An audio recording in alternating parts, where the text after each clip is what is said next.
This is Christian Gomez with the New American Magazine, and this week's top headline is entitled, Trump Appears Ready to Deliver a Stunning Blow to the Deep State and Democrats, written by author C. Mitchell Shaw. And with us today on the program is the author, Mitchell Shaw. Thank you for joining us today, Mitch. Thanks for having me, Christian. Glad to be here. So, I understand that President Trump was on the Hannity show last week, and he made quite a revelation on the program. What did he tell Hannity? Well, Christian, so after 2 years of being the victim of a witch hunt and sort of taking it, I don't want to say he's taking it in stride. He's tweeted about it. He's raised a little cane about it, but he hasn't really fought back in any real way. So Hannity asked him specifically if he would consider, or if he was planning to declassify the FISA applications that were used to do what we now realize is illegal surveillance of like Carter Page and others within the Republican infrastructure and Trump campaign. And what Trump said was, and I want to get this quote right, he said that he said, yes, everything is going to be declassified and more, much more than what you just mentioned. It will all be declassified. So probably stuff we haven't even seen yet or even know about, probably the way it sounds. Yeah, things that it appears, and that's all we can say at this point, things that Hannity wouldn't have even known to ask about, because in answering the question, President Trump did not just say yes. He said, yes, all of that and more. Everything will be declassified. So can you remind us who Joseph diGenova is and what he has had to say so far about the Trump Steele dossier document? Sure. So Joseph diGenova is a federal prosecutor. He was the counsel that investigated the looking into of Bill Clinton's passport records when he was candidate. So when the Bush administration took a look at Bill Clinton's passport records, then of course diGenova investigated whether that was proper or improper. So this is a guy that's got some experience in looking at this kind of thing. And that's what's really important, because when he appeared on the Ingram angle, he was asked about some information that's forthcoming. And what he said was that this is basically a really simple matter for professional investigators and prosecutors, and that the information that's coming out is going to be a real bombshell. So does this possibly spell the end then for the deep state and all these Democrats who were trying to torpedo President Trump even before he became president? Well, perhaps the beginning of the end of the deep state. With the deep state, what our viewers have to keep in mind is that it is exactly the deep state. These folks are very deeply ingrained into the intelligence infrastructure, into the intelligence communities. So the end of the deep state. So I think that, President Trump promised to drain the swamp. And, after waiting, for 2 years now, or, thereabouts, while he's been, raked over one bed of coals after another with, and by the way, this is independent of how a person feels about some of Donald Trump's policies or even Donald Trump as a person. President Donald Trump has been wrongly accused of colluding with Russia. And one of the things diGenova says, and he really hammers this point home, is that this was part of a coup to remove the president. It began with a plan to keep him out of the White House, and then if he were elected, to bring him down.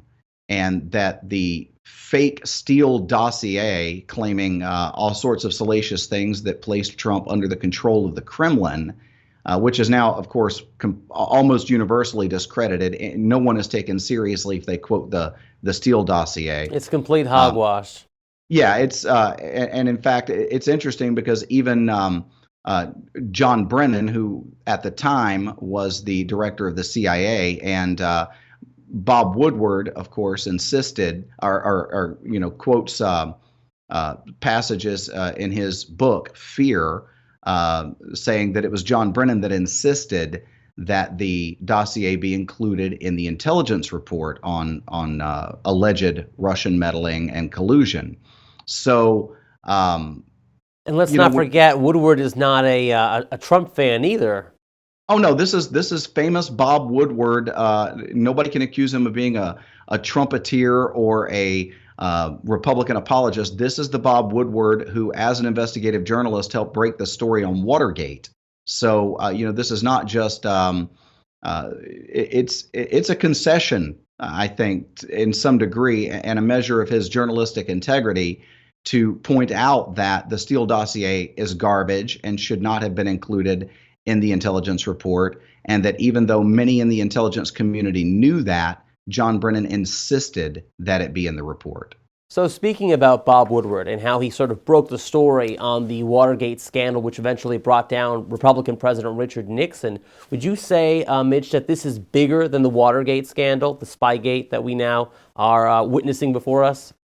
Oh, I wrote, probably a year ago in an article for the New American that in my whole life, I've heard scandals compared to Watergate, as if Watergate is the measure by which all other scandals are compared. And I think we're past that. I think that ship has sailed. I think this is so much bigger than Watergate that at some point in the future, people are going to compare Watergate to this instead of this to Watergate. I think that Spygate is the biggest scandal of my lifetime. When we look at this, what we're really seeing is the deep state truly attempting a coup to overthrow the president of the United States after having failed to keep Donald Trump from being elected to the White House. They immediately shifted gears as part of the insurance policy that we see in the text messages back and forth between Lisa Page and Peter Strzok, FBI agent, and I think Lisa Page was both an agent and an attorney for the FBI. Those text messages which virtually promised that Trump would not be inaugurated as president.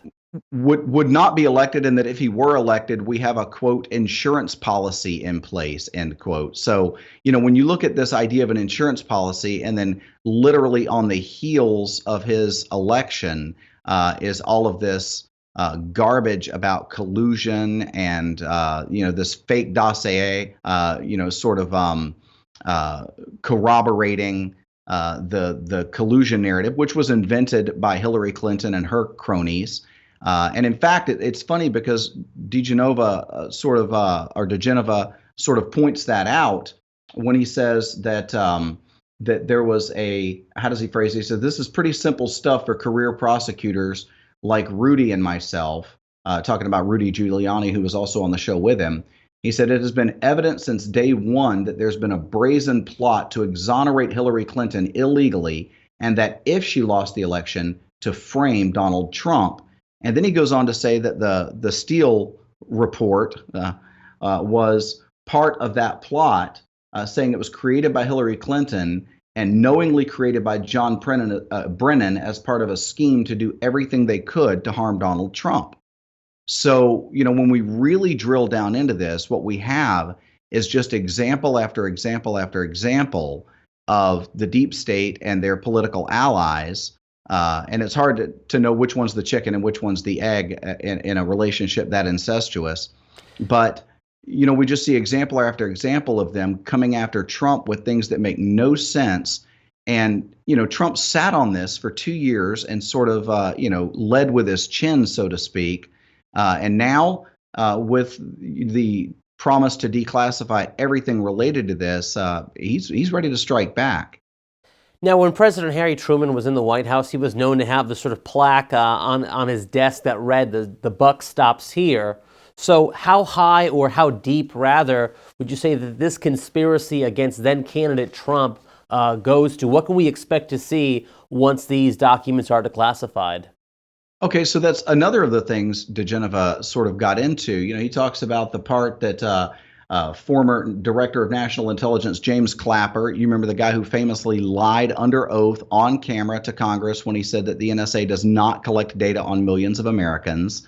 The part he played, former FBI Director James Comey, former FBI lawyer James Baker, and others, the part that they played in all of this, and how deep and how wide and how far up does this go? I think it's going to rock the intelligence community. I think it's going to rock the deep state because, there are other reports coming out as well.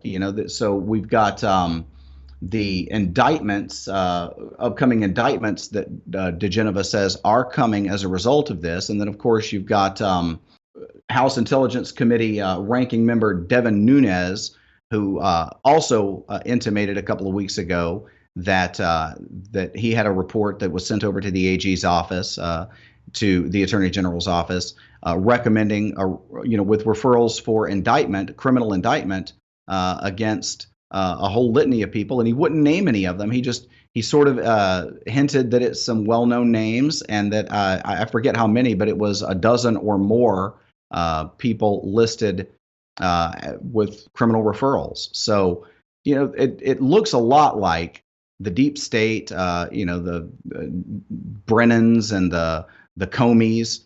They invested very, very deeply in this, and I think they sat down at the table and they gambled more than they could afford to lose, and then they just really needed to break even, so they just kept going. So they've erected this gallows on which they intended to hang Donald Trump, and it looks like they're going to be crushed under the crumbling weight of those gallows.